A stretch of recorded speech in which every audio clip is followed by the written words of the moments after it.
Hello दोस्तों, तो कैसे हैं आप लोग। आई होप आप लोग अच्छे होंगे और स्वस्थ होंगे। दोस्तों, आज मैं जो बोलने जा रही हूँ आप लोग ध्यान से सुनिएगा, क्योंकि बात बहुत ही ज़्यादा इम्पॉर्टेंट है।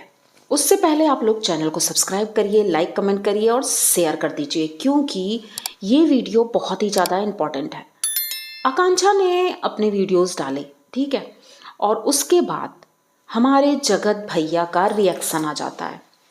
भाई जगत भैया का रिएक्शन आया और उन्होंने कुछ ऐसे पॉइंट नहीं बोले, उन्होंने सिर्फ बेइज्जती की, जादू टोना टोटका, यहाँ तक कि डायन भी बोल दिया उन्होंने।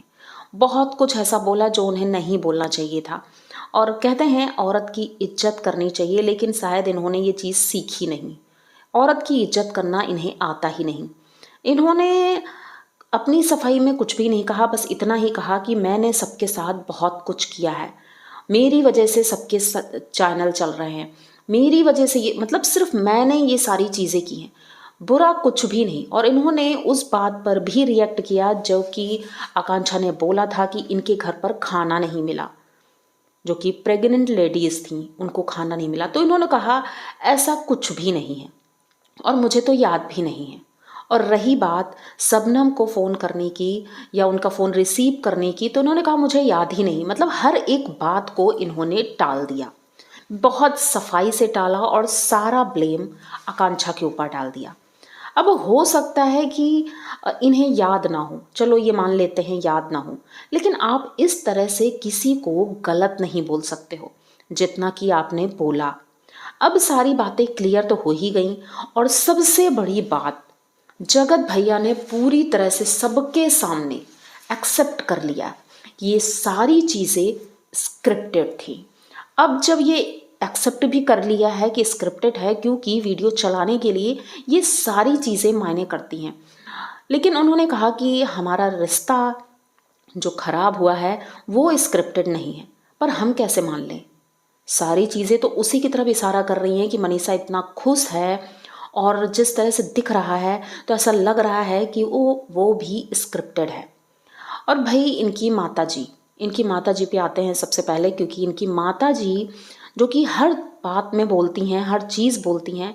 भाई एक बारी भगवान के दर्शन हमें भी करा देती, अगर इतनी दूर सीहोर गई हैं भोले बाबा के दर्शन करने, तो हमें भी दर्शन करा देती, क्योंकि हमने तो दर्शन नहीं किए।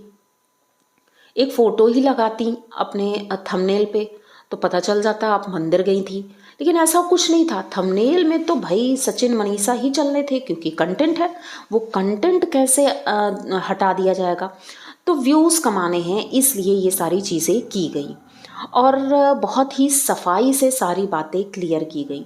और रही बात किट्टो वाली, सभी लोग किट्टो के पीछे पड़ जाएं और बाकी मैटर भूल जाएं। बाकी का मतलब जगत दीदी, क्योंकि उन्हें क्लीन चिट भी तो देनी है। उन्हें क्लीन चिट नहीं देंगे तो कैसे ये चीज़ें ख़त्म होंगी, क्योंकि उन्होंने जब बोला था कि भाई पहले आप क्लीन चिट दिलवाओ मुझे, और जो आपने झूठ बोला है उसको क्लियर करो, तो अब उसको तो क्लियर नहीं कर सकते हैं जगत भैया। इसलिए उन्होंने ध्यान भटकाना सही समझा कि लोग ज़्यादा से ज़्यादा यही तो बोलेंगे, क्योंकि अब उन्हें अपनी इज्जत की परवाह नहीं है। मुझे लगता है इस तरह से पैसे कमाने से कोई मतलब है जहाँ पर इज्जत ना हो। हमारे देश में इतने सारे यूट्यूबर हो गए हैं कि अब हर घर में यूट्यूबर है, लेकिन आप लोगों ने गौर किया होगा जितने फेमस यूट्यूबर हैं उन्होंने कोई ऐसी कंट्रोवर्सी की ही नहीं जिसकी वजह से वो फेमस हों, क्योंकि नाम बहुत बड़ी चीज़ होती है, नाम और ब्रांड। इन्होंने जो ब्रांड ब्रांड का डंका पीटा था कि ब्रांड है ब्रांड है, भाई काहे का ब्रांड। जो इंसान इतना नीचे गिर गया है, आज इन्होंने खुद बोला कि मैं नीचे गिर के भी फेमस हो गया, तो ऐसा फेमस होना किस काम का जहाँ पर सिर्फ बदनामी मिले, पूरी फैमिली को बदनामी मिल गई इनके एक इस बिहेवियर की वजह से। अपने आप को बहुत ही ज़्यादा इंटेलिजेंट समझते हैं, लेकिन वो भूल गए हैं कि वो कर क्या रहे हैं। कोई भी एक यूट्यूबर का आप नाम बताइए जो इस तरह की कंट्रोवर्सी करके एक बहुत बड़ा इंसान बन गया हो, नेक इंसान। नेक इंसान नहीं, हाँ कंट्रोवर्सी होती है, जैसे कि हमारे अरमान भाई, उन्होंने दो दो शादी कर ली और आए दिन कंट्रोवर्सी करते हैं, तो उनका कोई नाम नहीं है, कोई अच्छे लोगों में उनका नाम होता ही नहीं है, क्योंकि वो फेक कंट्रोवर्सी करते हैं। उनके घर में जो भी होता है ऐसे ही होता है। तो क्या इन्होंने भी उन्हीं की राह पकड़ ली कि दोनों हाथ में लड्डू खाएंगे? भाई दोनों हाथ में लड्डू तब मिलते हैं जब इंसान सही हो, जो काम सही से करे। और इस तरह के फेम से कोई फ़ायदा नहीं है, कोई भी फ़ायदा नहीं। आप जो फेम कर रहे हो, मनीषा का सपोर्ट हम कर रहे थे, लेकिन अब मुझे नहीं लगता है मनीषा को भी सपोर्ट की ज़रूरत है, क्योंकि ये सबके सब मिले हुए हैं। इनकी बहन ने कहा कि भाई उनको बोला, आकांक्षा को, कि आपने, या स्वाति को भी बोला, स्वाति को बोला है मेन, कि तुम मेरी फैमिली को नहीं बोल सकती हो, वो दोनों एक नहीं है, ये मैं भी जानती हूँ, लेकिन आप माँ बाप की परवरिश पर नहीं जा सकती हो, क्योंकि मैं भी उनकी बेटी हूँ। तो बात सही कही आपने, परवरिश पर नहीं जाना चाहिए, क्योंकि माँ बाप तो सबके एक जैसे होते हैं। लेकिन बहन बस इतना ही कहना चाहूँगी कि अगर तुम्हारा भाई ऐसा ना करता तो लोग उंगली उठाते ही नहीं, कि एक भाई इतना गलत है और बहन सही है। तो गलत तो बोले ही जाएंगे ना। इन्होंने भी बहुत कुछ बोला है सबके बारे में। और एक बात और समझ में नहीं आ रही है कि ठीक है, आकांक्षा ने अपना मुंह खोला क्योंकि इन्होंने जैसे कि बोला कि मैंने उसका फ़ोन रिसीव नहीं किया, उसे अवॉइड किया, इसलिए शायद वो भड़क गई है, एकदम उबल गई है कि मैंने उसका फ़ोन रिसीव नहीं किया, इसलिए वो ये सब बोल रही है। पर मुझे नहीं लगता है ऐसा कुछ है। अगर ऐसा होता तो क्या अंकुश नहीं बोलता? अंकुश नहीं बोला। कहीं ना कहीं अंकुश भी इनके साथ मिला हुआ है, इसीलिए अंकुश ने इनके खिलाफ ऐसा कुछ भी नहीं बोला है, सिर्फ उसने रोस्ट किया था। और ये बात भी क्लियर है, वो पैसों के लिए कर रहा था। हो सकता है इनकी बात हुई हो कि हम एक रोस्ट करेंगे, थोड़ी सी कंट्रोवर्सी करेंगे, जिससे मेरे भी व्यूज़ आ जाएंगे। पर आकांक्षा के साथ ऐसा कुछ भी नहीं हुआ है। आकांक्षा को इन्होंने इतना ज़्यादा नीचे गिराने की कोशिश की है, डायन बोला, जादू टोना करती है और इस तरह से पत्ते बांटती है, मतलब इतना कुछ बोल दिया, बहुत कुछ बोला इन्होंने, जो कि मुँह से कहने के की भी काबिल नहीं है। इन्हें बुरा लगा कि उसने ये गाना लगाया, भाग भाग डिके बोस, तो इन्हें बुरा लग गया। लेकिन आप जो बोल रहे हो, आप क्या सही बोल रहे हो? किसी को भी इतना नीचे गिरा करके आप ऊपर उठ पाओगे? आपने बोला कि आपकी वजह से उसका नाम हुआ, वो मेरे पीछे पीछे आती थी कि मैं आपकी सब्सक्राइबर हूँ और आपको बहुत पसंद करती हूँ, तो प्लीज़ मेरे घर एक बार आइए, रीडिंग कर लेते हैं, एक बार ये कर लेते हैं, वो कर लेते हैं। तो भाई आप गए क्यों? कोई आपको ज़बरदस्ती खींच के नहीं ले गया था, कोई भी नहीं ले गया था। आप खुद गए होगे, अपनी मर्जी से गए होगे। कोई इंसान लाइफ में बिना अपनी मर्जी के कहीं नहीं जाता है। आप गए थे अपनी मर्जी से, और फिर आप उसको डिफेम कर रहे हो। गलतियां आपने की और सारी चीज़ें दूसरे के ऊपर डाल दी। ये करने की ज़रूरत बिल्कुल भी नहीं थी। और मुझे लगता है कि ये जो ये वाकया है कि इनकी जगत दीदी का और इनका टॉपिक है, ये अभी ओपन नहीं हुआ है।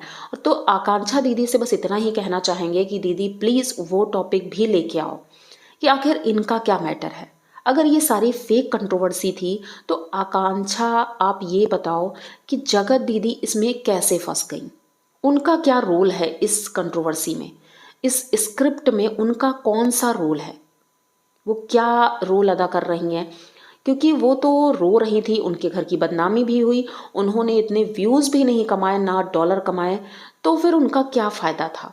इनके घर वालों ने तो खूब कमाई की, जम के कमाई की, लेकिन ना उन्होंने कुछ नहीं किया। तो ऐसा क्या था जो वो फंस गई? ठीक है। और दूसरी तरफ आज मैंने देखा उनकी आईडी पर डीपी लग गई, जगत भैया की आईडी पर डीपी लग गई है, दोनों हस्बैंड वाइफ की।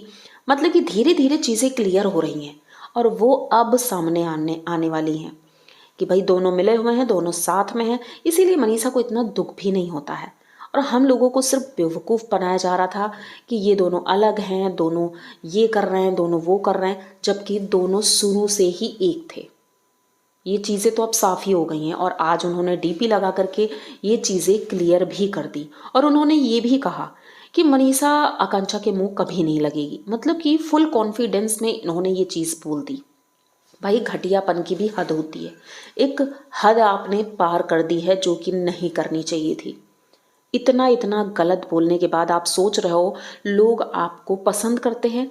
कहीं नहीं पसंद करते हैं। बस लोग आपको व्यूज़ इसलिए दे रहे हैं, लोग देखना चाहते हैं कि ये आदमी घटियापन की किस हद तक जा सकता है, कितना ज़्यादा घटिया ये गिर सकता है, क्योंकि अब तुम गिर गए हो जगत भैया, अब तुम गिर गए हो। आज ये बोलते हैं भाई आप लोगों ने मुझे नाम दिया लप्पू सा सचिन, बहुत खुश होकर के बोल रहा। भाई शर्म करो, थोड़ी सी शर्म करो। लप्पू लप्पू सा सचिन, इस पे खुश हो गए? हद होती है, एक बेशर्मी की हद होती है। ये आदमी इतना बेशरम है। और उस जगह रूम में जहाँ पर ये वीडियो बना रहा था, शायद वहाँ पर टिक्को जी भी थी, उनके हस्बैंड भी थे। खर्राटों की भी आवाज़ आ रही थी, आस पड़ोस में लोग सो भी रहे होंगे जहाँ पर ये वीडियो बन रहा है। उज्जैन का ही वीडियो है, इन्होंने पहले ही बना कर रखा था, क्योंकि इनके मन में पहले से ही पता होगा कि आकांक्षा क्या क्या बोल सकती है, तो इन्होंने ये वीडियो पहले ही बना कर रख लिया था, क्योंकि दोनों एक दूसरों को बहुत अच्छी तरह से जानते हैं। और किस तरह से थंबनेल कितना गंदा बनाया है। वो गुटखा खाती है, जगत तंबाकू खाती है, जिस तरह से आपने उसे दिखाया है, आपको लोग पसंद करेंगे। मानती हूँ कि ये स्क्रिप्ट है, कंट्रोवर्सी है, ये आपका कंटेंट भी है, लेकिन इतना नीचे मत गिरो कि उठने में आपको बहुत प्रॉब्लम आए। और हाँ, एक बात और कहना चाहेंगे कि आकांक्षा ने कई क्रिएटर से बोला था कि अगर मैं झूठी हूँ तो आप लोग आकर के बोल सकते हो। तो मैं सिर्फ इतना कहना चाहूँगी, और कोई तो नहीं आया सामने, लेकिन सरिता जेठू ब्लॉग से सरिता जी का कम्युनिटी आया था, उन्होंने फुल सपोर्ट किया। उन्होंने कहा आकांक्षा जो भी कह रही है बिल्कुल सच कह रही है, और मुझे कोई प्रॉब्लम नहीं अगर ये कोई वीडियो लाती भी है। यानी कि सरिता जी आज फिर ऊंची हो गई हैं, ऊंची हो गई हैं, क्योंकि उन्होंने सच का साथ दिया है। अब जगत भैया कुछ भी कर ले, लेकिन वो सच नहीं बन सकते जो कि आकांक्षा बन गई है। और भले ही उन्होंने कहा कि आज भी आकांक्षा मेरी वजह से व्यूज कमा रही है, तो भाई कमा लो, जितना कमाना है कमा लो। ये बोलने का आपका कोई अधिकार नहीं है, क्योंकि आपके नाम से सभी लोग व्यूज कमा रहे हैं, लेकिन अच्छी वजह से नहीं, आपके बुरे आचरण की वजह से। तो उम्मीद करते हैं आप लोगों को ये वीडियो अच्छा लगा होगा। अगर ये वीडियो अच्छा लगा हो तो प्लीज़ चैनल को सब्सक्राइब करिए, लाइक कमेंट करिए और शेयर कर दीजिए। तो ठीक है, मिलते हैं फिर किसी नेक्स्ट वीडियो में, तब तक के लिए बाय।